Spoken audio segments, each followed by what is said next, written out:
নমস্কার, আমি রাজেন ঝা। আজকে আমি বাংলায় কথা বলবো। আমি জানি আমি বেশি ভালো করে বাংলা কথা বলতে পারি না। অনেক বছর পরে বাংলায় যোগাযোগ করা কঠিন হবে, কারণ আমি অনেক বছর ধরে বাংলা ভাষায় কথা বলিনি। আহ, কোনো ভুলচুক হলে ক্ষমা করবেন। বাংলা ভুলগুলো উপেক্ষা করে আমি যে বলতে চাই মনোযোগ দিয়ে শুনেন। ওয়াকফ ল আসার পর বাংলার কিছু এলাকায়, বিশেষ করে মুর্শিদাবাদে, যে সন্ত্রাসের পরিবেশ তৈরি হয়েছে তা নিয়ে কথা বলা আজ খুবই আবশ্যক হয়ে উঠেছে। বাংলা ভাষায় কথা বলার কারণ হলো আমি চাই আমার কথা যতটা সম্ভব বাঙালিদের কাছে পৌঁছুক। কেন্দ্রীয় সরকারের ঔকফ আইন প্রবন্ধ করার কারণ সরকার ঔকফদের স্বেচ্ছাচারী আচরণ সম্পর্কে অনেক অভিযোগ পাচ্ছিল।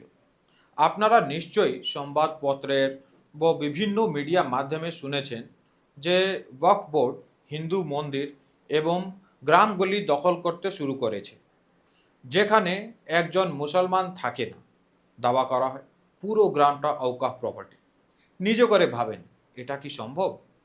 আমাদের কাছে এমন অনেক উদাহরণ আছে যেখানে ঔকাফ বোর্ড বিভিন্ন রাজ্যে যথেচ্ছভাবে সম্পত্তি দাবা করেছে। এখন যাদের সম্পত্তি দাওয়া করা হয়েছে তাদের প্রমাণ করতে হবে যে সম্পত্তিটি তাদের, ঔকাফের নয়।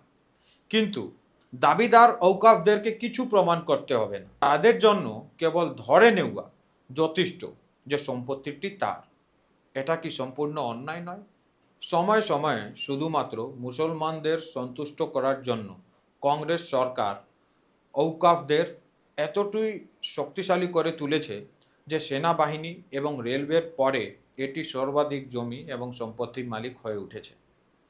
এমন পরিস্থিতিতে কেন্দ্রীয় সরকারের উপর চাপ ছিল যে ঔকাফদের স্বেচ্ছাচারী ক্ষমতা বন্ধ করা উচিত, এটিকে স্বচ্ছ করা উচিত, যাতে দরিদ্র মুসলমানরা এর সুবিধা পেতে পারে। কেন্দ্রীয় সরকার ঔকাফদের অযাচিত অধিকার নাশ করেছে।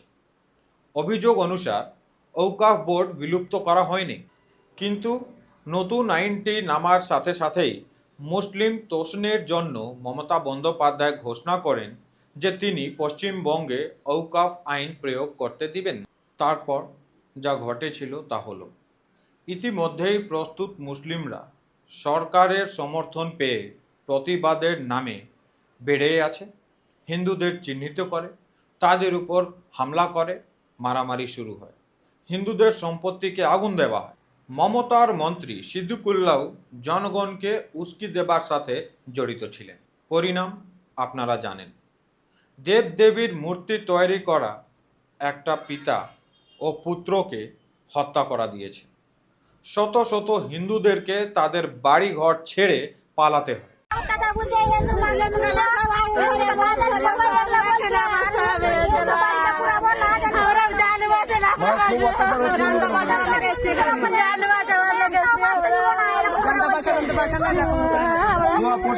প্রশাসনের কি ভূমিকা আছে এখানে? কোনো কথা বলতে পারছে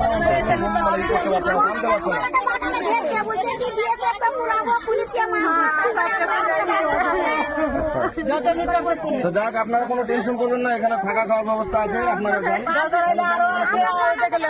আচ্ছা যান, আপনাদের জন্য পালিয়ে যাওয়াদের মধ্যে 7 দিনের একটি শিশুও ছিল। মহিলা এবং বয়স্ক ব্যক্তিরা অন্তর্যুক্ত ছিলেন। মহিলাদের এই কথাটি শুনেন।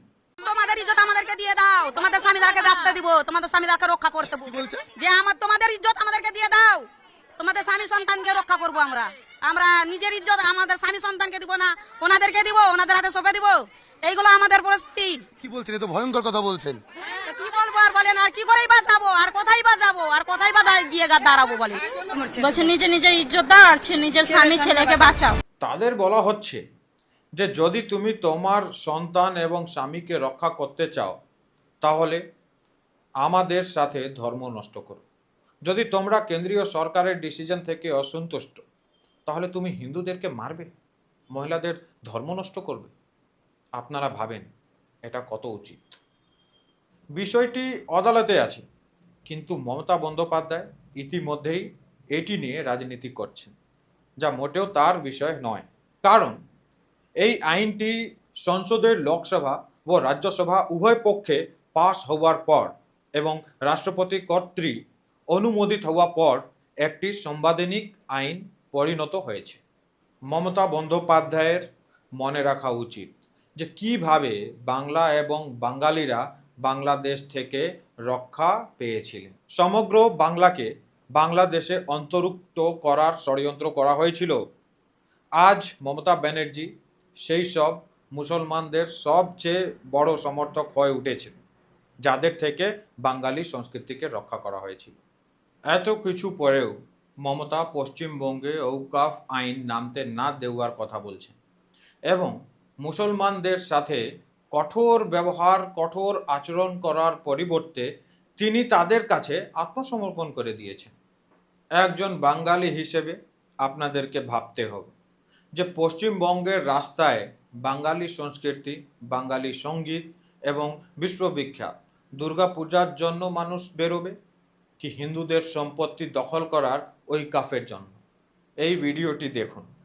If you're ना लॉ एंड ऑर्डर को unlawful ब्रेक assembly करने करना, नहीं, लॉ एंड ऑर्डर को ब्रेक करने का कोई मनसा हमारा नहीं है। आपका मंशा अगर आप if you cannot control your crowd, why are you gathering?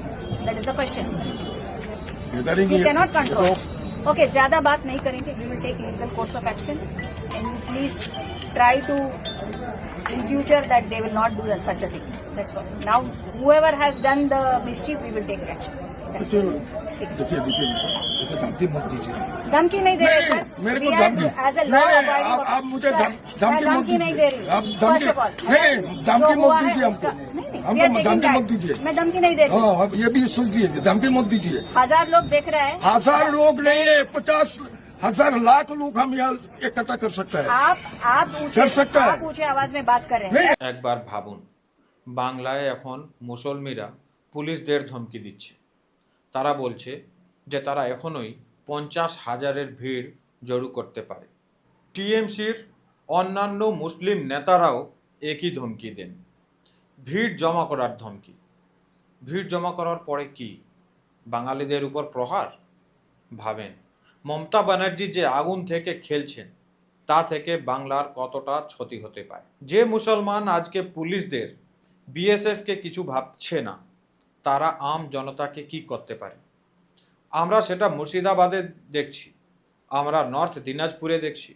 আমি বলছি না কি আপনারা বিজেপিকে ভোট দিয়ে দিন, সেটা আপনাদের নিজের বিষয়, কিন্তু আমি চাই আপনারা বাংলার কালচার, বাংলার হেরিটেজ রক্ষা করুন, মা বোনদের ধর্ম বাঁচান। যদি টিএমসিরা আপনাদের কথা না ভাবে তাহলে অন্তত নিজের কথা তো ভাবাটা উচিত। ভাবেন। আবার দেখা হবে। নমস্কার।